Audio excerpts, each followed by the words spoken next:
I know Nick's Kicks Comics, 'cause I watched him full today.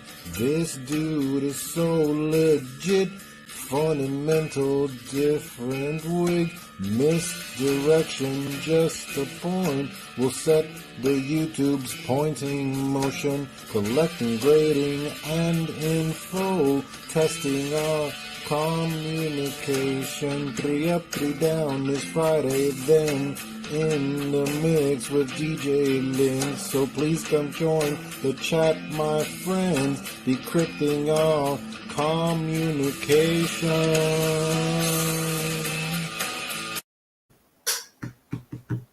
Hey, what is going on, everybody? We're very happy to be back here at Nick's Kicks and Comics, and that awesome intro from my man Free Key Louie gets me hyped every time I hear it. Hope everybody's doing well tonight. We got two fantastic guests here to share their stories of comic book victory, comic book defeat.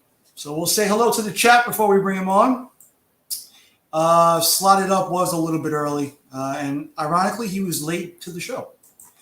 Sold Twice, what it do, Pikachu? Sean, always good to see you.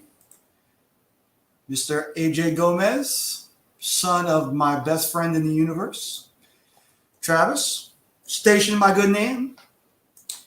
Miss Super Jessie, the awesome one, Mr. Chip Getler, how are you?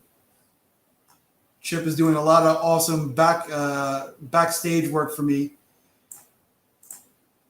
showing my terrible unboxing of the Boxed Heroes superhero box from earlier today. Yeah, Mr. Second Shot himself, DJ Lynx. Hope you're doing fine. Gary B, the casual comic guy. Thank you for suggesting Galactus, which is now in my house. It's awesome. And I think that's it. All right, so we have two fabulous guests, as I mentioned. The first one we'll bring on, you might have heard him on every single radio station because he's got that kind of voice. He's also a guy with a big Fat Stax Comics, Mr. Rob's Fat Stack Comics. Did you say you got two fat guests today? Is that what I heard you say? No. Fat Stax Comics. I'm being politically correct. I want you to stay on the show, not leave. How are you doing tonight, Mr. Rob? Well, you know, it's just one of those days. It's a Friday heading into the weekend, which can only mean one thing. It's time to get some more comics. Yeah, there's never a break from that. Spend some time out in the old comic cave organizing things as usual. Yeah, no, that's right in my wheelhouse right now. I'm hating it and loving it all at the same time. All right, and as for our second guest, you might know him as the current king of hip-hop in the comic book community. He's taking all comers. And the round 2 for the DJ Link's rap battle is upcoming. And he's not shying down from anybody. All right, everybody. Welcome, Mr. Jason Slotted Up. I see you all out there watching. I'm coming for you. What's up, everybody? He's the king of rock. There is none higher. All right, guys. Especially you, Tyler. Oh, that's going to be epic. Epic. Unless, of course, Lynx comes in and he'll just destroy everybody. So. Of course. He's the real in boss. No, he's pretty good. He's pretty good at that. All right, so we're here tonight, 3 up, 3 down. We're here to hear your stories of comic book victory and defeat. But before we go ahead and do that, let's hear your origin story, so to speak. How long you've been collecting, whether that's been straight through, what might have brought you back if you have stopped collecting. So we'll start with you, Mr. Rob. Well, I was on my way to get from the wrestling ring when somebody robbed the place, and my uncle died, and he said, "Great comics have great responsibility." No, I didn't read comics as a kid at all. I don't know why. I was just too busy with Star Wars, I think. But when I was in military college, I was looking for something to get myself distracted, and the little PX there on campus had a spinner rack, and so fell down a little rabbit hole and started reading for a while. Some Fantastic Four, Wolverine, a lot of Marvel. Mostly was what was on the rack, Mhm. and then continued that when I got home for a while. Stopped probably in actually I remember exactly when I stopped. When Maximum Clonage came, I freaking called no joy, sold my collection, and walked away. And was out of the comic game until my son was about 5, which was now been 20 years ago. I'm sorry. Yeah, What about happened? 14 years ago. And then I wanted to get him more into reading. So we would go to the comic store, pick up some books. And of course, as long as I'm paying for them, I started reading them. And then I started getting some titles just for me. And next thing you know, he no longer reads or does anything with them. And I have, well, a handful of comics. Just a little bit. Just a little bit. Just a couple. So I have to ask, do you remember what that first Fantastic Four issue was? I don't remember the number off the top of my head. However, there are other people who I remember it was the Fantastic Four versus the new Fantastic Four of She-Hulk, Wolverine, Spider-Man, and Ghost Rider. And so just before Benjamin Grimm got his, I think the next issue, I think it was when Ben Grimm got his face clawed by Wolverine and had to wear the metal condom for a long time. So whatever issue that was. Metal condom. So this is how you can tell I'm ready. And I don't know if he's in the chat, but Adrian Pandawsome, those issues I think were 347, 348, 349. It sounds somewhat right, because I think in the 370s was when Johnny goes supernova and destroys ESU. So that would be about right. Yep.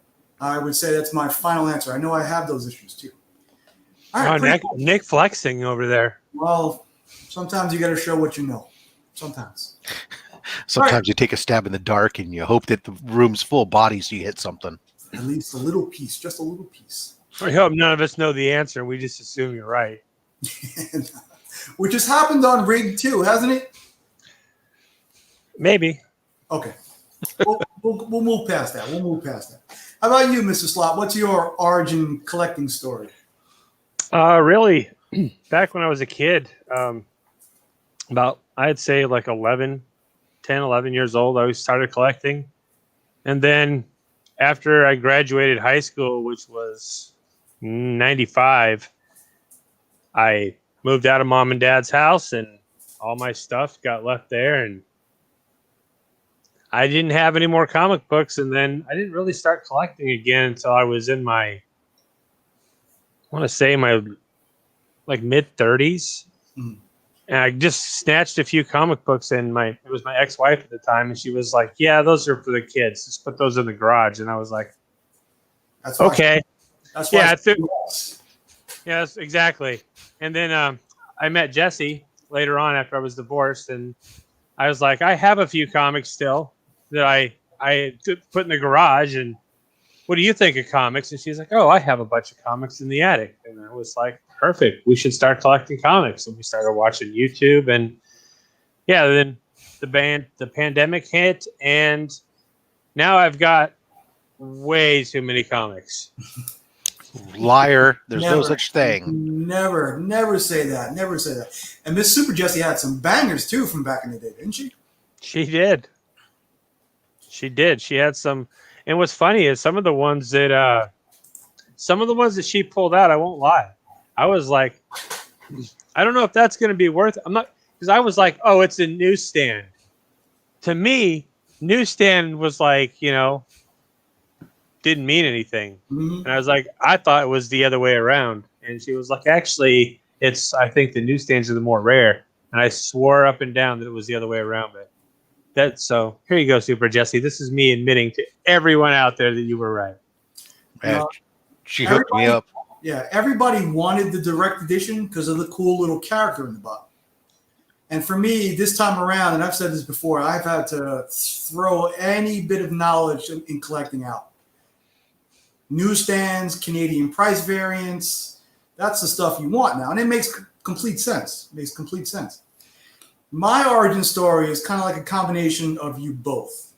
All right. I was reading comics. I had an uncle who would bring me a whole bunch of DC stuff, coverless, and I would hate to see what that stuff is worth now, but that's all probably in the garbage. I stopped collecting all throughout high school. I worked in a video store next to a delicatessen / newsstand, and they had the Spinneraki comics. That first issue that brought me back was Amazing Spider-Man 347. That classic, somebody called it the Shakespeare cover. And oddly enough, New Warriors #1. I was like, all right, cool. #1, I'll try it out. That got me collecting again. Did that for about 2 or 3 years. Stopped because I was into clubbing and girls. Found collecting again late in the 90s and into the early 2000s. I remember picking up my first issue of Walking Dead #1 off the rack, and I got out of it, I want to say 2006. All I heard in there is that you were clubbing girls.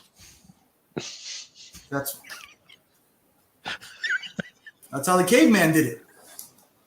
That's how the caveman did it. That's the tried and true. Captain Caveman. I think of Ringo when I think of caveman. That's a different movie. Yeah, I'm pretty sure the demographic of the chat might not know about Captain Caveman. Oh, come on. Yeah, right? I know about the Hanna-Barbera stuff, but some other people might not. So I had a son. My first son was born 2011, and of course, he's going to be into comic books. Gotta be. So 2012, I go to Wizard World, Louisiana. In that convention, I pick up Amazing Spider-Man 14, Amazing Spider-Man Annual 1, X-Men #1, Avengers 4, Amazing Spider-Man 9, X-Men 266, 2 copies, and New Mutants 98, 1 copy. All of those were, the later ones were 9.8. The X-Men #1 was a 4.5. The Avengers 4 was a 6.5. The two ASMs were low. Like the 14 was a 1.8. The Annual 1 was a 3.5. The ASM 9 was an 8.5. And what am I missing here? Anyway, really, really good stuff, because I'm going to hand this off to my son because he's going to be into comic books. 5 years later, he's not into comic books. He's into video games. He's into Pokemon. So let me sell this stuff at a profit. I'm making pretty. Oh, I had an Amazing Spider-Man 300 and 9.8.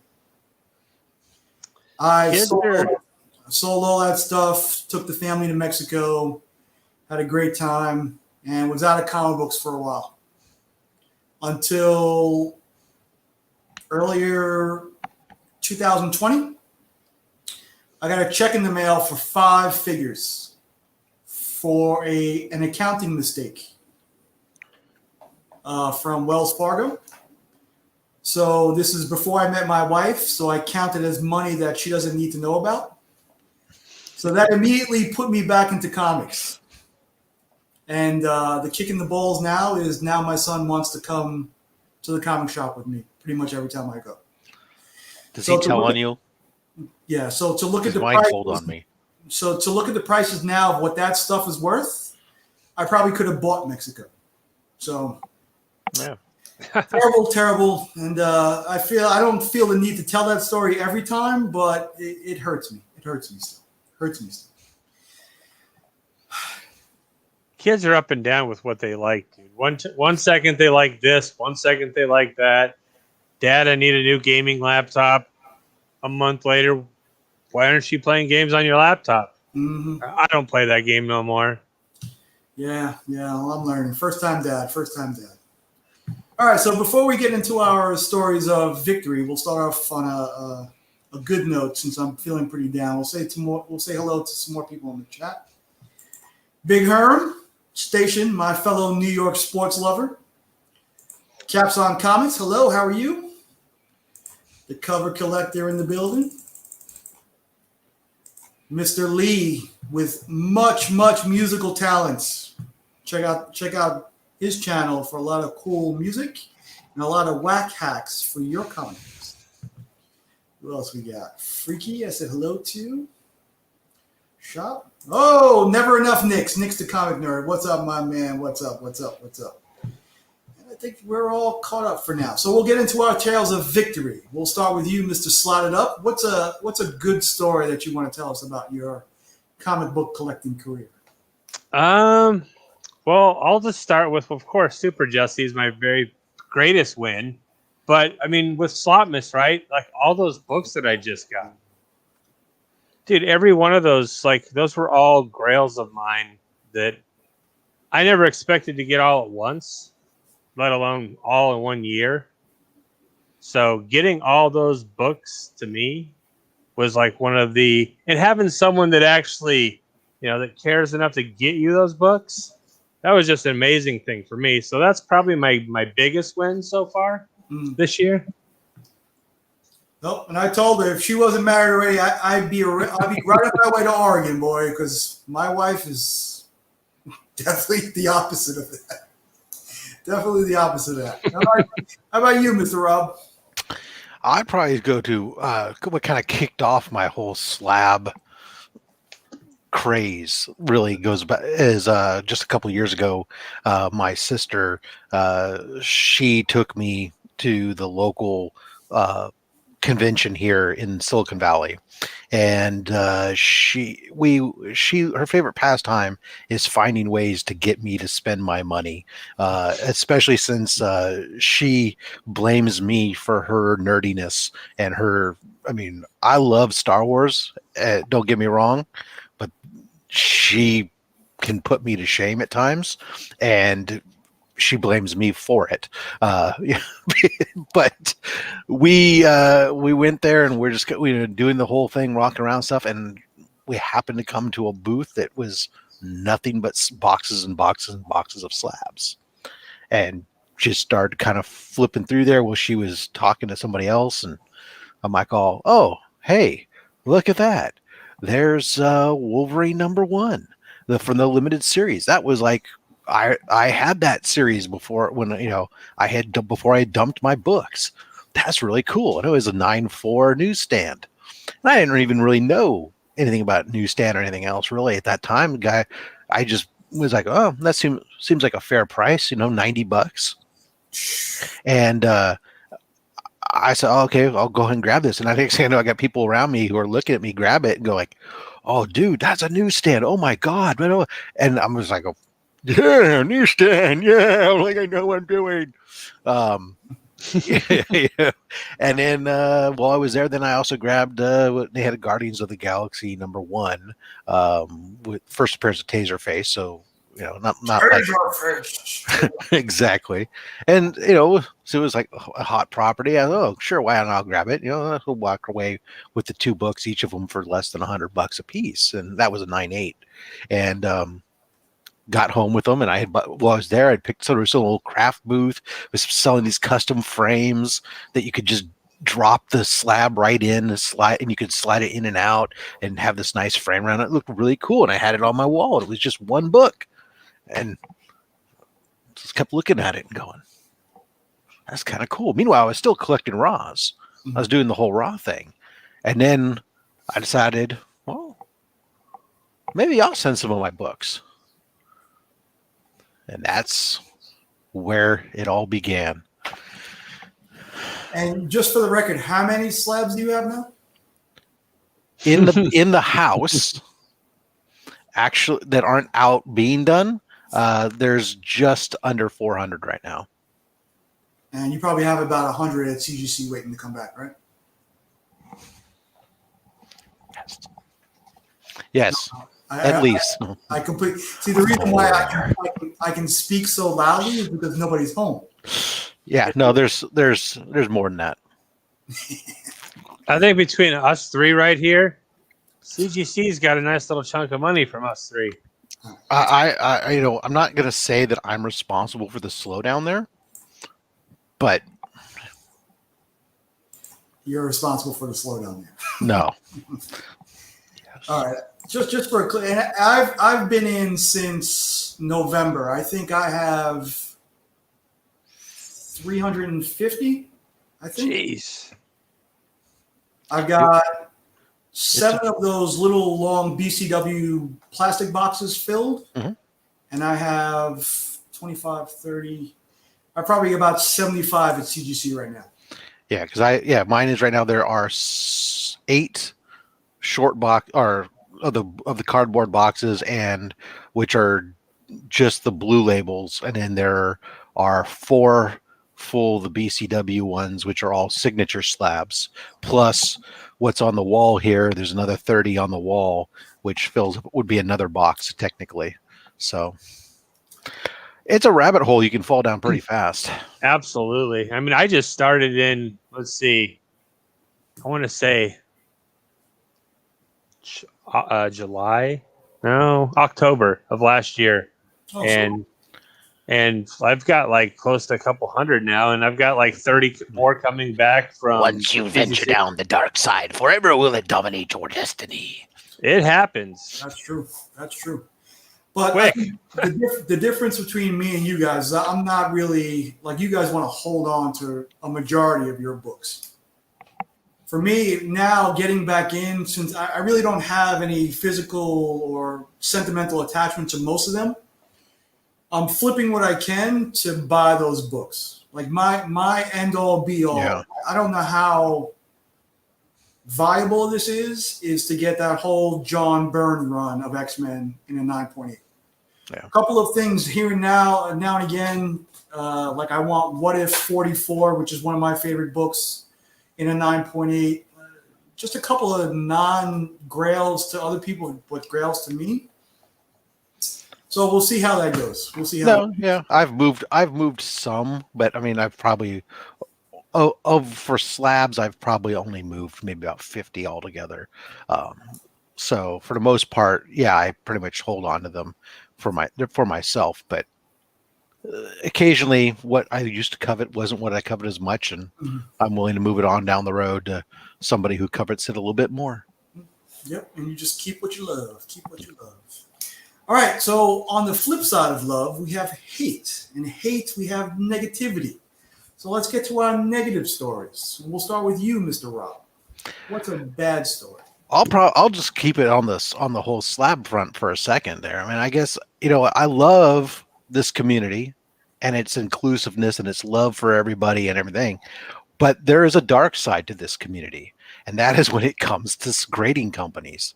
And as a guy who spent a better part of a year exclusively using PGX just to see for myself what was going on and being fine with what I was getting, the product I was getting, I was really appalled by the pure vile hate that spews from individuals the second you mention that you have this slab in a PGX or something. I mean, it's just like, who gives a crap to you, sir? I'm not trying to sell it to you. What difference does it make that I choose to use this to preserve my product? It's still a third party. Whether or not you weight it as high doesn't even matter unless I go to try to sell it to you. In the interim, it doesn't matter. Mm-hmm. So it's really disappointing to me, and it still is that way. That when if I talk about the fact, look, PGX does not represent the majority of the slabs I have in my collection, but it does represent about 45% of my slabs probably right now. And whether, that shouldn't matter to anybody, but for some reason it does. And I really just can't understand it. And it's one of the disappointing things I think I have found this last year from the community that's really kind of been a downer for me, for a community that is overwhelmingly accepting of the fact, for the most part, anything else. That you want to collect Golden Age and I don't, no big deal. You like Something's Killing Children and you don't, no big deal. You grade with PGX? Oh my God! Do you like eat young children? You vile son of a bitch! So I'll get you. And do you think that's just because of the couple of controversies they had?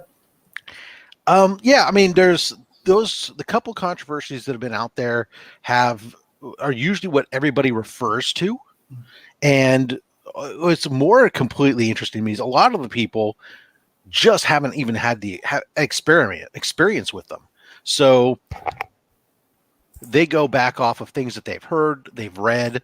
Or cite, oh, I saw a picture of this. Well, great. For every picture someone wants to present, even of my own pictures, I can present of PGX things that weren't done right with their QC. I can also present pictures of stuff that wasn't done right by CGC or CBCS. It's a human operation. It goes. The other thing that people talk about is they talk about grading, and they see these videos where somebody sends a book off to one company, it comes back, they crack it open, and they go with another company. Generally, taking a one-off experience is not a good viable sample size. You'd have to take the same book and send it back and forth a bunch of different times to try to get a viable experimental sample piece. But aside from that, the grading companies use different grading scales. And that's the thing that I think gets escaped from the whole conversation when people get focused on the grade one way or the other, that say that PGX is easier or this is that. Again, they're different scales. CG or PGX at least tells you, hey, we follow the Overstreet guide, and they go in detail about what a 10 is, what a 9.9 is, what it is. CGC and CBCS, they are very vague and don't go into much detail about what that is. And there's other things that I have in the past dug deep into, and I won't turn this into another soapbox on me about gradings, but I think at the end of the day, it shouldn't matter. It's your collection, and we should respect everybody for their thing. And if I want to take a book and I want to take that, an ASM book sub 100 that, is only maybe going to be a 3.0 and only worth about $45, but I want to preserve it in an airtight thing, and I'm going to send it PGX for $13 to get it slabbed, then who cares? Why should anyone care? It makes absolutely perfect sense. I did that when they first came around. It was what, 2003, 2004? Something like that. Yeah, they were the second grading company. Yep. And then I tried them for a little while, and then I got collecting. And like you said, if it's for your collection and that's what you want to do, if you want to go the cheaper cost route, it shouldn't matter to anybody. But I saw now I have to ask you guys. In reading this comment, do you hear any other voices aside from Yoda saying this? No. No, of course not. I'm reading it. I can't only hear it in Yoda's voice. Yeah. All right. So we'll get to you, Mr. Slot. How about you? You have a negative story to tell us? Yeah. Like one of my recent negative stories was, well, I have multiple comic book shops near me, but the couple that are really close to me are not the comic book shops that you want to frequent because they don't treat you like, a person. They treat you like a number. I was in one of these comic book shops, and I thought these people were a lot more decent than they really were. And I was in there buying some books, and a gentleman walked in and asked them, hey, do you guys carry slabbed books? And they looked at him, and they were like, no, we actually read our comic books. And they were really rude to this guy. And I was looking and perusing the store like I normally do to spend some money. And I was like, maybe I'm just being a little over on edge, and I'm like, yeah, whatever. So he continues to ask, and then one of the employees goes, actually, we have some in the back. We have them listed on eBay. And he's like, well, can we take a look at them? Or can I take a look at what you have? And he's like, well, can you just tell me what you're looking for? And he was real short with the guy. Mm-hmm. Long story short is when I got up to the counter, they had already been rude to this guy several times, and this made him feel stupid for wanting a slab comic, and talked about how they're actual fans and they read the stories and they know the characters, blah, blah, blah. So I get up there, and this is literally like the day after or 2 days after the Snyder Cut just released. And I walk up to the counter, and one of my books is a Justice League Snyder Cut cover. And I set my books down, and I'm like, so, what did you guys think of the Snyder Cut? And the two employees that just gave that guy all this crap were like, what's that? And I was like, what's that? I mean, it's the Justice League movie that's really big right now. You know, the Justice League, you know, this book right here. They're like, oh, well, we don't have time for that. We work too many hours for movies. And I'm like, well, you were just giving this guy crap over here about not being a fan. Anyways, I left that store with buying what I was buying and basically telling them, take all the stuff that I have on my pull list and basically all this money that I give you guys on a weekly basis and forget it. I'll never come back here again. So you're going to tell me that a comic book store doesn't have 4 hours during the week to watch a movie? Or at least know what it is? Throw it. They half the time they just throw it up on the screen and have it going during the store's open. You're eventually going to see the whole thing. Oh boy! And then the lady told me, she's like, "Well, some of us don't live in or with their mom." And I was like, "Lady, I want to just lay into her, but I just took my stuff and yeah." The comic book shop snobbery, I think, was something you run into every once in a while. It's the old stereotype, but it's every once in a while you run into it when he does. I got one guy at my shop that's like that almost, and it's just you really just. I don't get it. I don't get it. I mean, why do you want to drive a source of money away from you as a business? It doesn't make any sense. It's usually and not the owner. The funny thing is, the guy that came in looking for the slab, he was happy as hell still just to be there and be talking to the comic book shop. And if I was that guy, as soon as they treated me that way, I would have walked out. But, you know. Yeah, and Tyler's right. Joke of a shop. Yeah. Some of these shops are rough. They treat you like you're going to steal some stuff. I mean, is it the backwards hat when I walk in? It's probably the Adidas socks pulled all the way up. Probably. And the Dickies black shorts. You know what I mean? They're like, oh, my God, look at this guy. It's the fact that you take your Oregon flannel and you only button the top button. Right? A little private joke. But thankfully, and honestly, aside from getting back into a medium which I've loved for a long time, being in this community, especially YouTube and Instagram, it's brought me like a whole new group of friends that I feel close to from the beginning. You know, which is amazing to me. So if you're out there, and I don't know if there's anybody out there who doesn't have a YouTube channel or is not on Instagram, maybe watching this for the first time, I highly suggest just coming in. We'll all welcome you, and it'll be like family, like you've never even met. So, Gary B will send you your care package that welcoming you to the community, and that's what Gary B does. Yeah. Yep. Fresh baked brownies. It'll be not only the way comic book people should be, it should actually be the way human beings should all be toward each other. If only, right? If only. If only, yeah. All right, so we got our first round of positives and negatives. That pisses me off just to hear that. I'll say hello to a few more people into the chat. Big Herm, we said hello to. Cup of Comics. Mr. Dan Comics, another guy on the rise. He started his channel 2 months ago, 3 months ago. And if he's not at 10,000 subscribers already, I'm surprised. Yeah, he taught me how to do timestamps in the video. Yep. And I've done it one time now. And I've just been too dang lazy to do it again. But I need to because it makes sense and it's smart. He's smart. His videos are great. He's the exact opposite of me. He's got back into collecting in a completely logical way. And he also has another channel too that's pretty awesome. He's a life coach, I want to say, that if that's the correct term. He offers positivity training and whatnot. Another awesome channel if you want to check out. And you know what? After this video is done, I'll link everybody down low. I thought you were going to say he offers free advice. I said I do that too, but that's just me talking, and it's usually unsolicited. Yeah, I think he does it professionally.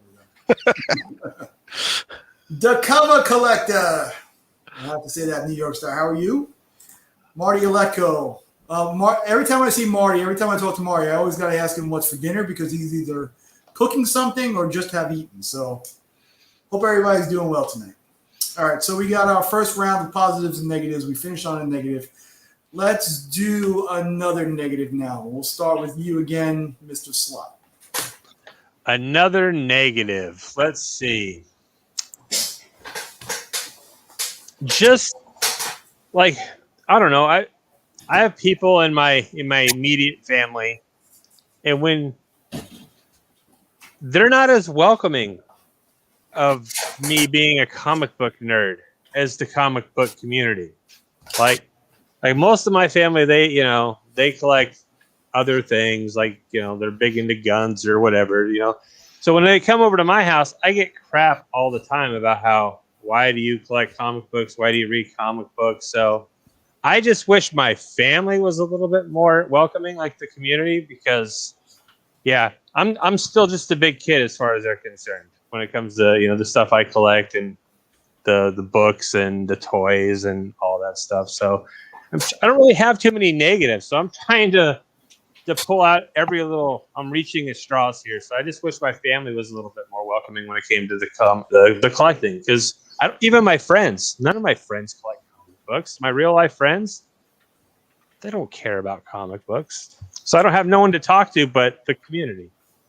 Yeah, it's hard to not have physical people talk to, but I mean when you spend the whole day on YouTube talking about comics, you got somewhere to go. Exactly. The Cheers, so to speak, if our demographic knows what Cheers is.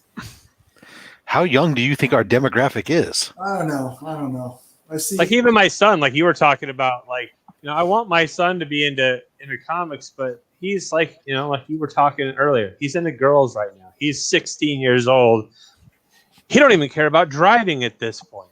Yeah. Don't worry, neither is my 19-year-old or my 17-year-old. Kids are different than we were, man. I got my driver's license the day I turned 16, and I couldn't wait. It's because we needed to go out to go meet people. The whole world is on their desktop. I was driving illegally way before 16. I was getting drunk way before 16. And never admit to that on anything that's recorded. If the cops are watching me, make sure you like, comment, and subscribe. Hit that notification bell to make sure you know when you're on admitting to more crimes in the future. Yeah, I don't fault kids nowadays, because if I had the internet and PlayStation, well, I had Atari, and I remember many, many sleepless nights that I've spent. Oh, I remember Atari. Do you remember like Cowboys and tanks and? Yeah, it was the tanks and biplanes one. Combat. Love Combat. It came with the 2600. Yep. Pitfall, play that until it smoked. Pitfall, Combat. Pitfall, River Raid was my Defender. Yar's Revenge. Those were my jam right there, man. Now we're just showing our age, you guys. Come on now.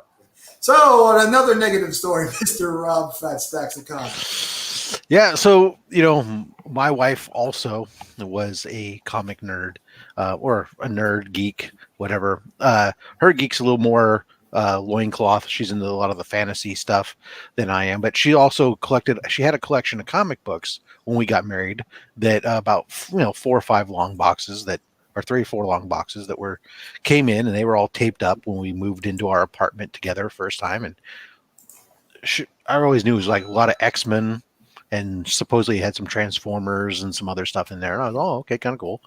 But it sat in our apartment. We never really opened it up.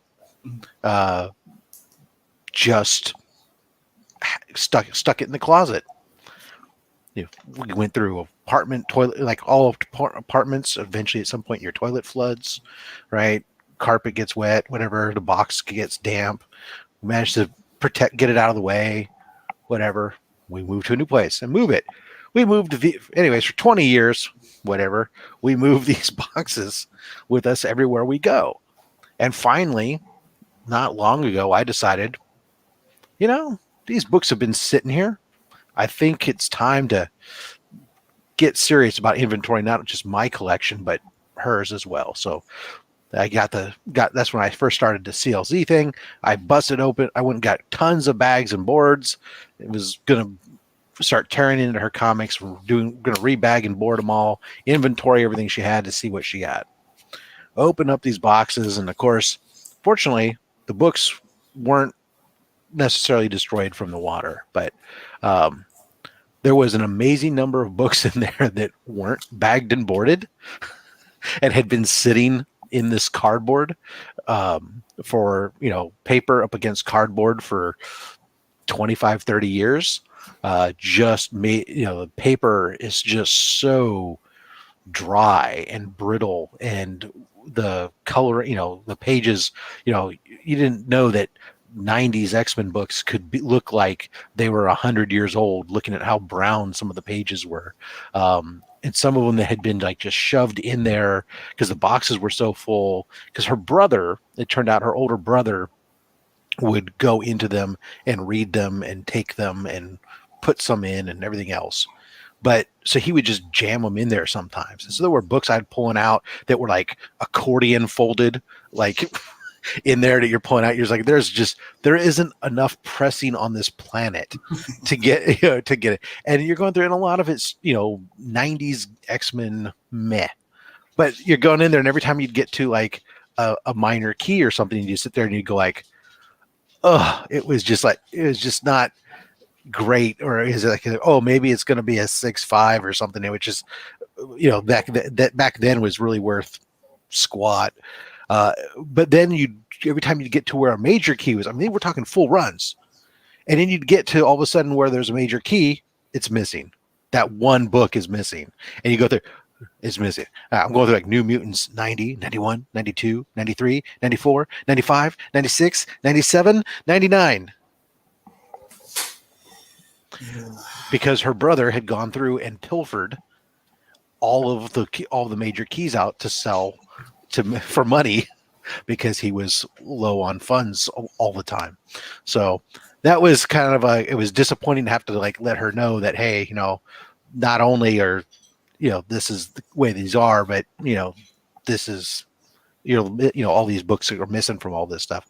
But we did get them all rebagged and boarded, and they are up on the shelf, and they are still there in the inventory. But they're and I've managed to find a couple minors. There was I managed to get a Mr. Sinister first Mr. Sinister out of there into a 9.2, and there's a couple that came out okay, but a lot of it is just reader fodder. And it's funny because you kind of experience that every time you go into a new LCS, and you kind of dig through you're digging through the boxes, and you're like, all right, cool, numbers.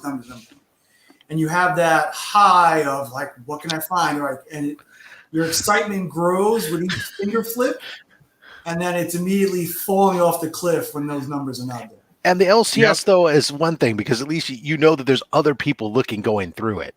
And these were like books where, we'd gone moving, and she was under the belief that these full runs and these books, these keys were all there. She had no idea that he had gone through and pulled these books out over time. Yeah.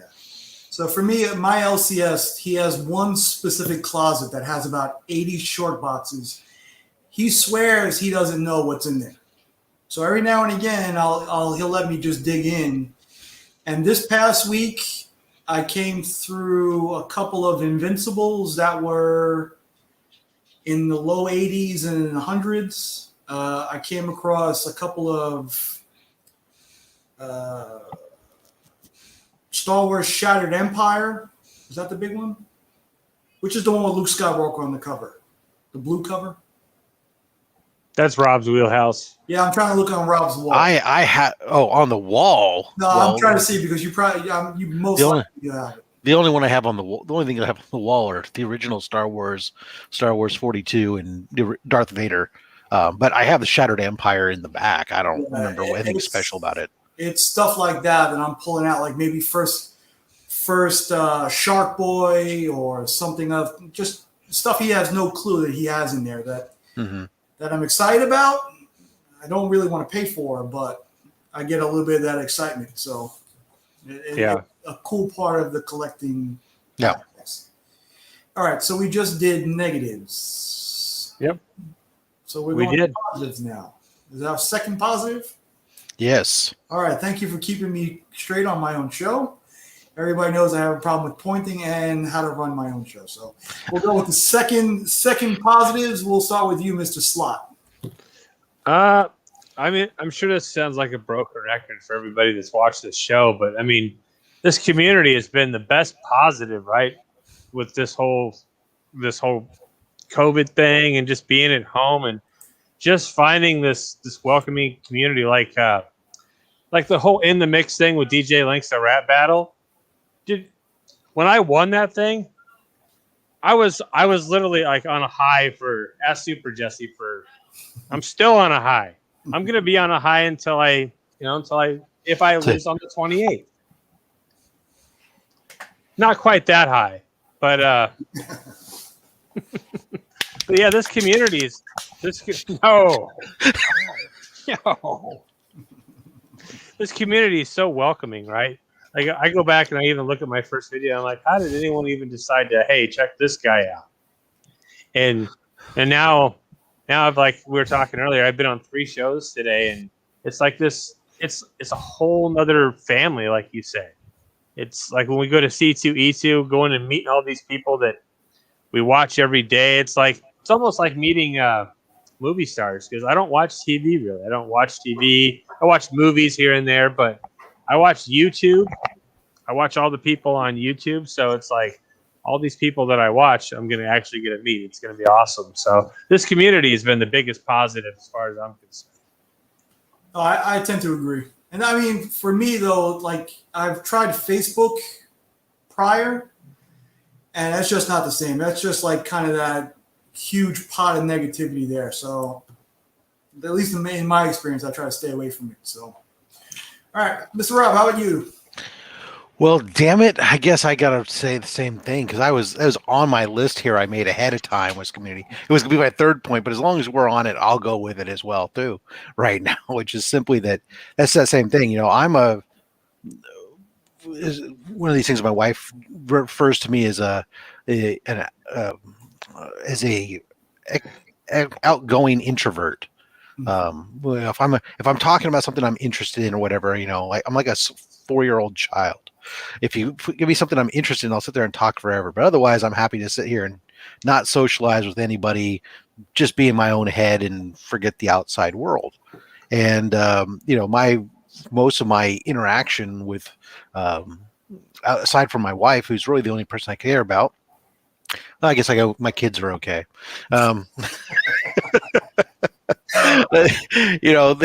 They for the most part, it's like, okay, I don't after work, I come home and I stay home, I turn on my TV, and that's it. And I don't need to go out to the outside world and hang out with people. I've never had to deal with the dating thing, so I didn't go to the bar scene was never my thing, or any of the other fun stuff.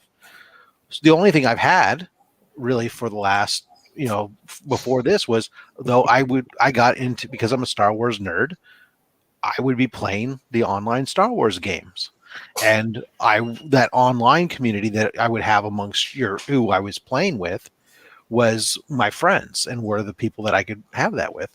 But unfortunately, working at a computer 8+ hours a day, and then going online and playing on the computer for 8+ hours a day, as you get older and you do that more and more and more, that has ramifications on your body.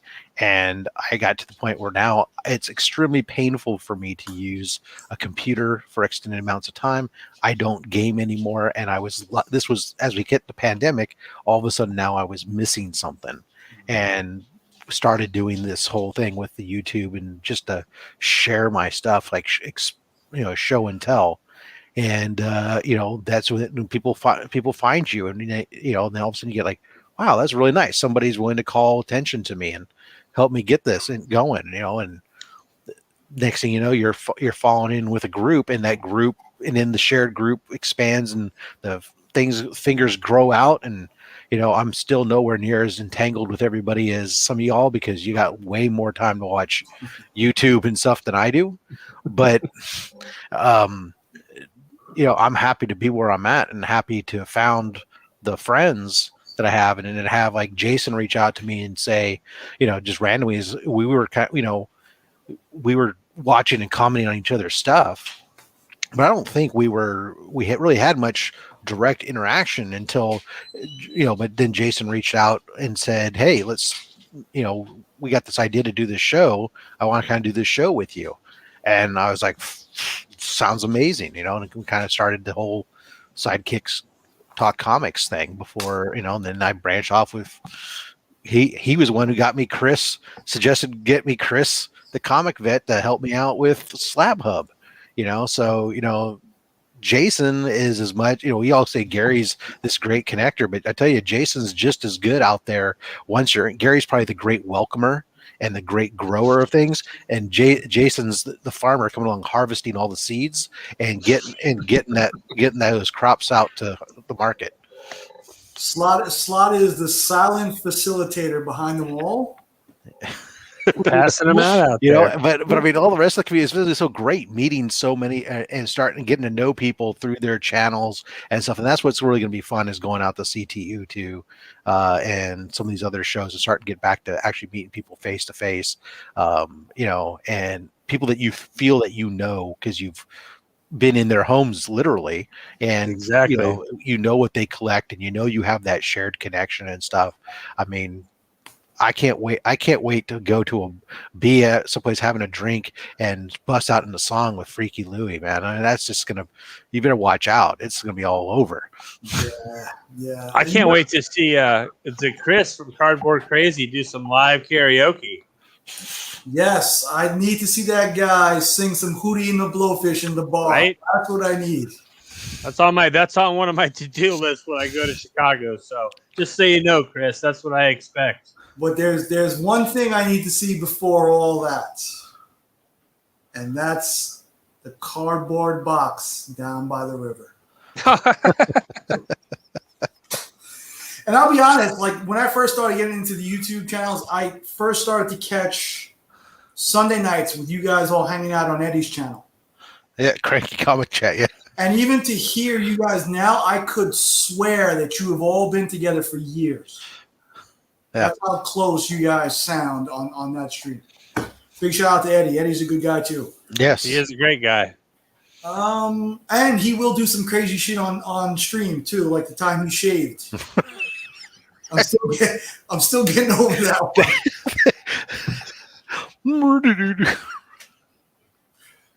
All right, that was hilarious. We got 2 positives, 2 negatives out of the way. Is that correct? By my count. All right, yep. So we're going to start on another negative so we can end on a positive note. So if you guys have another negative, we'll start with you, Mr. Rob, and we'll go ahead and get the final round out of the way. Yeah, mine was actually a transactional experience, I guess, was a negative that was pretty bad. Not that anybody about it was bad, but just the experience just kind of sucked. And it was me selling.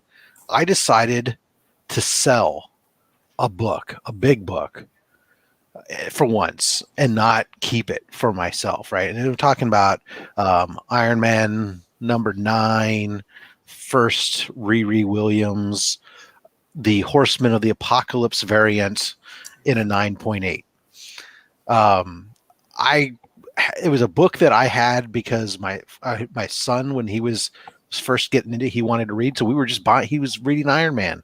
So we were just buying it. So and my store happened to be out of A covers that week, whatever. So we happened to grab the B cover because that's what they had. And it was just sitting in my boxes. Right. And then I ended up, when I started hearing that thing going, it was one of those books that went off to get graded, and it came back in 9.8, and of course I was pumped and had it on my wall for a while. And when it got to like $800, I mean, and because this was, this is almost a year ago, still a year ago, right? Before, who knew what it was going to be like? The comic book was really going to explode. I was just like, this is insane. This book is worth so much more than anything else I had in my collection, because I had like just bought ASM $299 for like $250 for the pair. So I'm as 9/8. So, the fact that this book was like $800, I'm just going like, oh my God, I need to sell this thing. So I put it up on the Feebay, and sure enough, eventually somebody goes, "Yep, I want it." Cool. Pay me my money. I pack it up. At this point in times, I'd sold a decent number of slabs, and knew how to pack stuff. Packed it all up, shipped it out. I'm going on a road trip, and while I'm on the road trip one day, I was trying to get this message through eBay, and the seller saying it arrived and it's damaged. And I'm just like, "Oh, what the hell? What do you mean it's damaged?" And I said, "Send me some pictures," because I don't do, like most users, we're not like businesses. We're not doing like free returns and stuff like that. And, he sends me pictures, and the case is perfectly fine. But what he's showing me is like the book inside is jacked up. And I'm like, I'm all, look at the pictures of what I sent you. That is not what I sent you. And I'm like trying to sit there with this guy. I'm having back and forth conversations over and over again with him.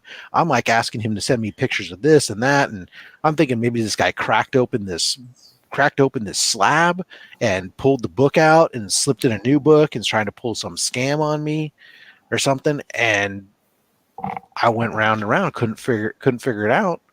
Finally, I did some polling in a community group, because this was actually a PGX slab. So I knew the slab itself was easy enough to open, but they do vacuums. It's completely sealed with the label all in one thing. And I had some people who basically told me, no, they had every once in a while seen that in shipment, a book could get banged around inside there and not crack the case, but actually cause damage to the book.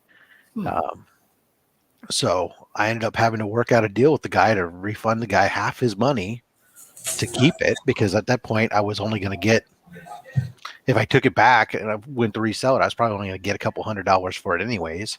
I'd have to get it plus have to get it regraded, because it was no longer a 9.8, and I sure as hell wouldn't try to sell it as that. So it was a really downer experience, and it was definitely the last time I sold any of my banger slabs to anybody. Oh yeah, if you keep them in the collection, you don't have to worry about that nonsense. Exactly. Right. Hey, how about you, Mr. Slot? I know you say you don't have many negatives, but there's Actually, I've had some time to think. Early on, when I got into this, into YouTube, into buying comic books from the community, I won't say any names or throw anybody under the bus, but there was a buyer that I bought some books from, and they were for Super Jesse. They were Something is Killing the Children books, and I had bought them from him, and he shipped them to me. And when I buy something, or when people buy something for me, I ship that stuff literally, like, if they pay, the very next day that you can mail, that package is getting shipped to that person. Mm-hmm. All right. This person sent me books. Not only did they wait literally 2 weeks to send them to me, but they sent me just shy of $300 worth of books, media mail, in a completely Jimmy rigged handmade Gemini mailer. They showed up all with corner damage, like not just a little bit of corner damage, like big corner damage. So I sent pictures back to him, and he's like, "Well, I apologize. I'm sorry." All was good at first, well, it's media mail. You can't expect to, you got to send it a little bit better than that. If it's media mail, at least package it better. So he goes, "Well, just what do you want to do?" He goes, "If you want, you just send them back to me. I can give you a refund." And I didn't want to be that guy, right away, early on into the community that complained too much. I was like, you know what, whatever. He's like, "Actually, I'll just send you a package since it was for your wife.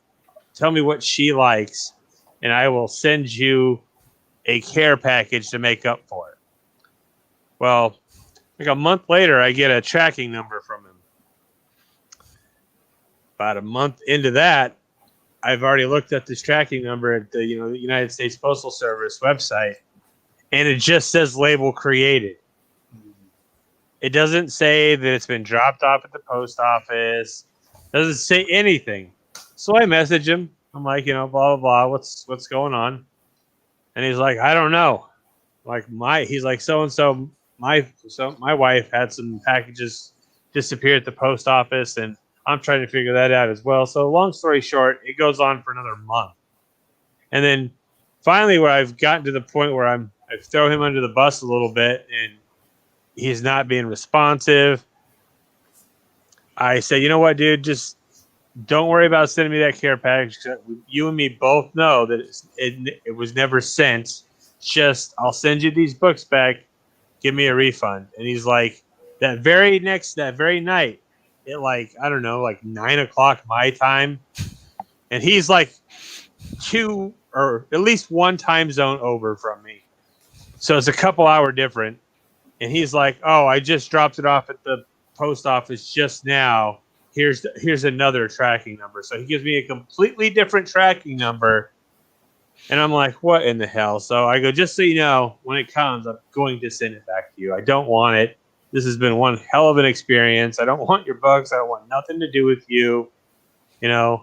Just I'm done with you. So I don't know, like a week later, I get some package in the mail, and it looks like someone took brown paper bags and wrapped some stuff up in it, slapped a label on it, and sent it out to me. So I just set return to sender. So, and even after that experience, I continue to buy from people. I get it. There's dipshits out there, and you're But gonna you run don't buy into from them. those people. No, I don't buy from those people. Yeah, that's. It was a bad situation. Let me tell you. I think we've all had something like that. Like I had a childhood friend. My father had passed away, so I'd come into a little bit of money, and I noticed I would hang out with this kid more and more around that time. So around this time, and I don't know if DJ's still in. There was a special kind of leather jacket that was around that was pretty fashionable. So he's like, lay out the money for me. I'll pay you back when I can. I mean, bottom line, it's 25 years later, I'm still waiting for that money. And the way I look at it is this. I paid that money just to not have you in my life anymore. It's better that way. It sucks to lose a little bit of money, but you forego having to deal with a whole lot more nonsense throughout. You just cut and dry, and that's it. Just pay that price just to get you out of my life. Small price to pay for a judge of character. Yep. So that's it. So now I'm down. Rob, you have another negative story? I do, but I've done 3. Right. If you want me to go into extra innings, I'm happy to. No, I think. See, I can't write my own show. All right, we'll end it on a positive note. So, Mr. Rob, let's have a positive story. My positive story, absolutely.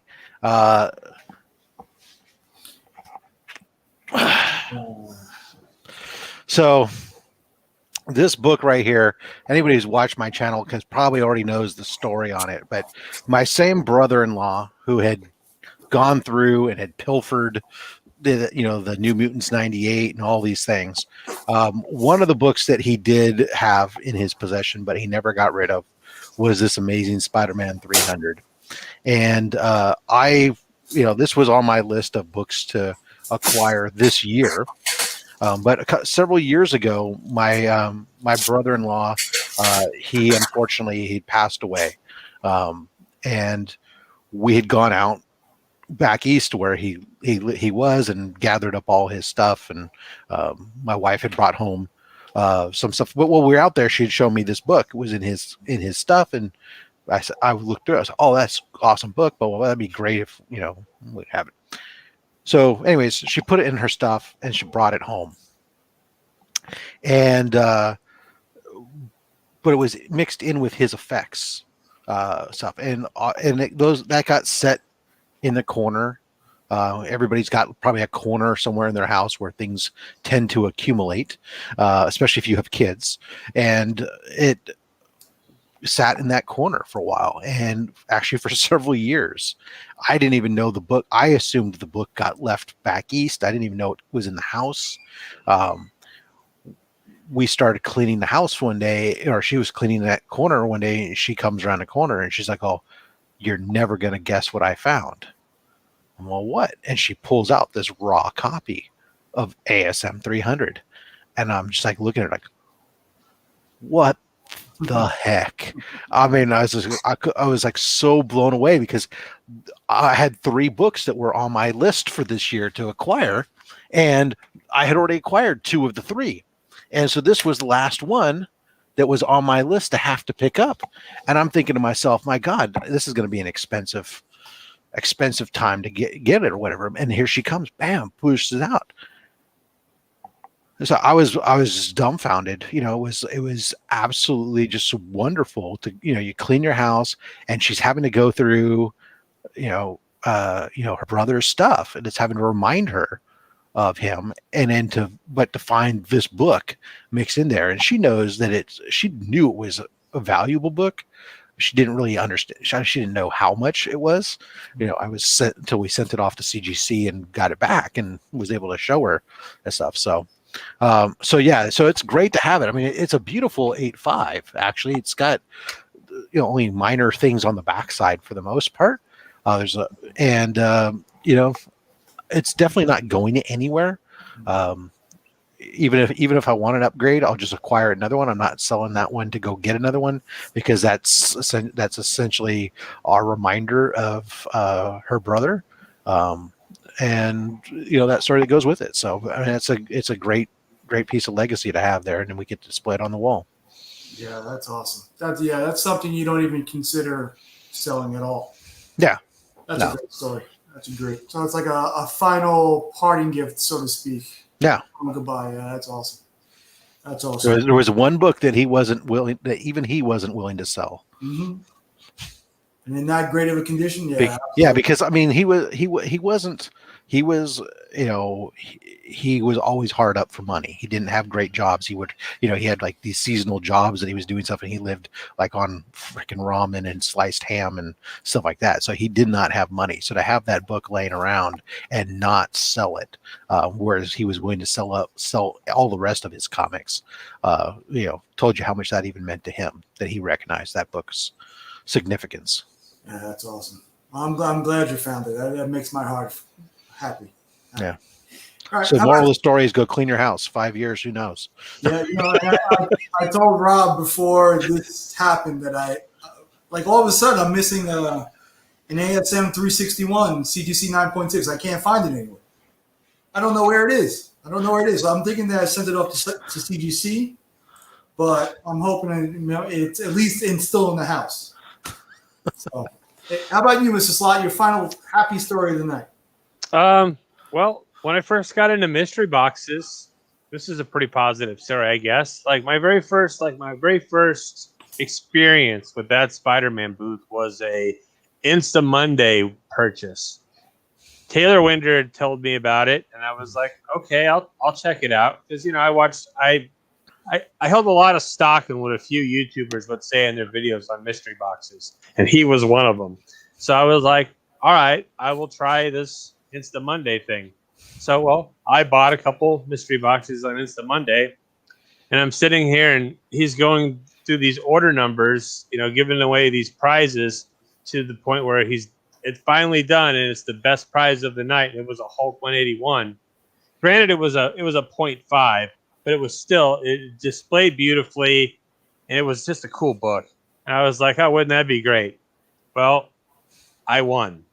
So I was like, are you kidding me? So I was like, okay, I love this Spider-Man booth, or that Spider-Man booth. So I was like, I'm going to go and buy one of those big $250 boxes now. Well, my very first Superior box shows up, and we do an unboxing battle with Taylor. I think I did it with Taylor. And I'm opening up, and the first thing I pull out was an original Spawn page sketch that Capullo pencil. It was basically the grand prize of the entire run of that box. So it was back-to-back GPs. And that's when it, just like if anyone's ever gambled, when you win, you become even more addicted. So... especially when you win that easy. I know, it was my first 2. I was like, yay, I love it. I love that Spider-Man booth. Let's just do this all the time. Yeah, and then you get the poor guy who orders 2 superhero boxes and gets really nothing. But well, congratulations to you. I think Mr. Chip Getler had beginner's luck at Spider-Man booth also. I lost my first time, so oh well. All right, so I think we tied it up with 3 up, 3 down. Anybody have anything else final they want to add, positive or negative?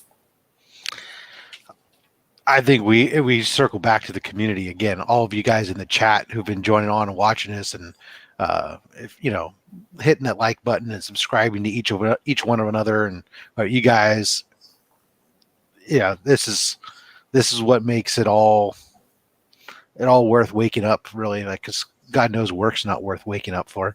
So. Very well said. Very well said. I started the day and I wanted to just hop on to Mark's stream just to say good morning. I was on that stream talking stuff for 3 hours, which led into Chip's hour-long session. It was just a great time. It was a great time. I got 0 work done, but I had a fantastic time. Exactly. That's what it's all about, right? Yep, and I cannot wait for December to come to hang out with you fine fellows. Maybe wind up in jail for a good reason. And we will only if you're only going to wind up in jail if you keep admitting to your crimes on video. they'll never get The good news is we all have some pretty decent comics we could sell to bail you out. Especially, I got. Did you not hear, Slut? I don't sell. All right, Mr. Rob. Well, what do you got upcoming? You have your. I do tomorrow at 11:30 a.m. Pacific, 2:30 p.m. Eastern. Chris, the comic vet, and I go deep in Rob's Fat Sacks of Comics for another episode of Slab Hub. I just have to try to relax. And then I do have a mystery box to open that will post this week from T. Ravis. I got a Dorkeries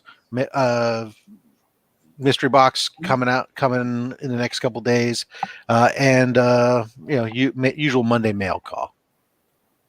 Nice. That's a great show. I always try to get Rob to send me those odd number boxes free of charge, but I don't think he'll fall for it. Yeah. How about you, Mr. Slot? What do you got going on? Well, Sunday we got yourself going up against Kung Fu Panda Awesome in rigged, and I'm not gonna lie, your knowledge in that question I asked you, and your brief little show off of your knowledge right there, that just makes me think that maybe I need to rewrite some of those questions I had for you and give you some harder ones. No, it'll be just like the mystery boxes. I always think that I'll win, and then I'll get into rigged, and it'll just be a mess. But I'm looking forward to hanging out with Adrian. Adrian is one of my dudes, man. I love that guy. It is going to be fun. Absolutely fun. All right, and I have a big boy mystery book coming, and I'm trying to get my best friend in the universe who went half with me to do a live unboxing of that. Hopefully sometime this week. Other than that, it'll just be the usual mail calls and stuff, and trying to steal some airtime on other people's shows. So don't put that StreamYard link out. Don't, because I'll show you. Thank you very much, gentlemen, for coming. Thanks for having us. Especially to the chat. We love you guys. None of this would mean anything without you. Thank you all for coming. And I guess without the chat, we're just a bunch of three crazy people talking to ourselves. Right. We're not going to say we're just fat guys with a whole bunch of. No, you're too skinny to be a fat guy. Yeah. Listen, that's why there's a reason why I'm always here off. It's a reason why I don't wear usually logos that are big on my chest. Apparently, Rob thinks I'm a lot shorter and fatter than I really am. You should slouch. I do. No, I'm ready to say, hey, Jason, nice to meet you. And I myself am Peter Parker's height at 5'11". So thank you, everybody. Good night. We'll see you soon. Enjoy your weekend. Collect what you want. No, he just left us here live. Yeah. So we've taken over his channel here, ladies and gentlemen, and here's what we wanted to let you know. Nick clubs girls. He said it himself. He True did. story. Here to hear first, folks, on 3 Up, 3 Down. Oh, damn it. Now he's back. I can't even kill my own stream. I don't know what I'm doing. Well, we took over. We were telling nasty stories about All you. right, yeah, well, It was mostly Slot, though. He was saying bad things. I don't doubt it. I don't doubt it. There's a reason why I packed those things so terribly, sending them to the house. All right. Good night, guys. End broadcast. That's what I'm going to do now. I can't Jesse goes, he's 64. No, I'm not. All right. Good night, everybody.